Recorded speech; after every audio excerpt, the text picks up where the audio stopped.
ஒரு நண்பர் என்கிட்ட கேட்டாரு, நிலம் இப்ப வாங்குனா நல்லதா? இல்ல கொஞ்ச நாள் கழிச்சு வாங்குனா நல்லதா? அப்படின்னு கேட்டாரு. இது ஒரு நல்ல கேள்வி. இந்த மாரி யாராவது யோசனையில இருந்தா, இந்த வீடியோ உங்களுக்காகத்தான். சப்ஸ்கிரைப் பண்ணுங்க. இந்த வீடியோவ ஃபாலோ பண்ணுங்க. இந்த விஷயம் உங்களுக்காகத்தான். ஃபர்ஸ்ட்டு எல்லாரோட யோசனை என்ன அப்படின்னா, நிலம் வாங்குறதுக்கு இதுதான் சரியான நேரமா? இல்ல இன்னும் கொஞ்ச நாள் வெயிட் பண்ணலாமா? அப்படின்னு எதிர்பார்த்துக்கிட்டே இருப்பாங்க. எப்பவுமே நிலம் வாங்கணும் அப்படின்னு நெனச்சா, பக்கத்துல என்னென்ன ரிசோர்ஸஸ்லாம் இருக்குது? அடுத்து கவர்மெண்ட் ஆக்டிவிட்டீஸ் ஏதாவது இருக்குதா? ஸோ பக்கத்துல வரும்போது என்ன அப்ரிசியேஷன் கிடைக்குது? அப்படிங்கிறத பார்த்துட்டு, உடனடியா வாங்குறது மட்டும் தான் சிறந்த தீர்வு.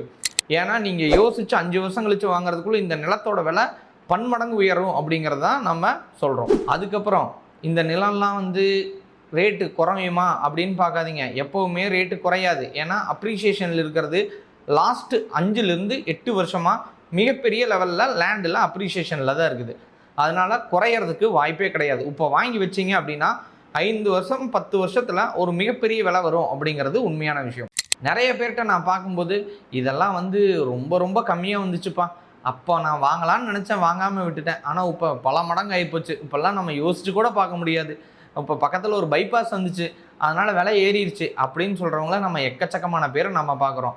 அப்ப நம்மளும் அதே ஒரு மாதிரி புலம்புறோமா அப்படிங்கிறத நீங்க தான் பார்க்கணும். இப்படி தனியா புலம்புற அளவுக்கு நம்ம விட்டானே.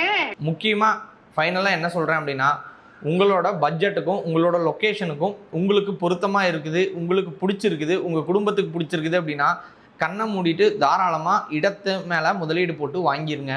ஏன்னா லேண்ட் அப்படிங்கிறது இன்றைக்கி பெரும்பாலான முதலீடு நபர்கள் லேண்டில் தான் பண்ணுறாங்க. எதனால அப்படின்னு தெரிஞ்சுக்கிட்டீங்க அப்படின்னா, சேஃபஸ்டான இன்வெஸ்ட்மெண்ட், அதுக்கப்புறம் ஹை அப்ரிஷியேஷன் இன்வெஸ்ட்மெண்ட், இதுக்காக மட்டும்தான் பண்ணுறாங்க. ஃபைனலாக ஒரு விஷயம் நம்ம தொடர்ந்து எல்லா வீடியோலையும் சொல்கிறதா இங்கேயும் சொல்கிறோம். ஸோ நிலம் வாங்கணும் அப்படின்னா பணம் மட்டும் போதாது, நமக்கு அதுக்கான அறிவும் தேவை அப்படிங்கிறது தான். ஸோ இந்த சேனலை சப்ஸ்கிரைப் பண்ணுங்கள். பிடிச்சிருந்ததுன்னா கண்டிப்பாக ஷேர் பண்ணுங்கள்.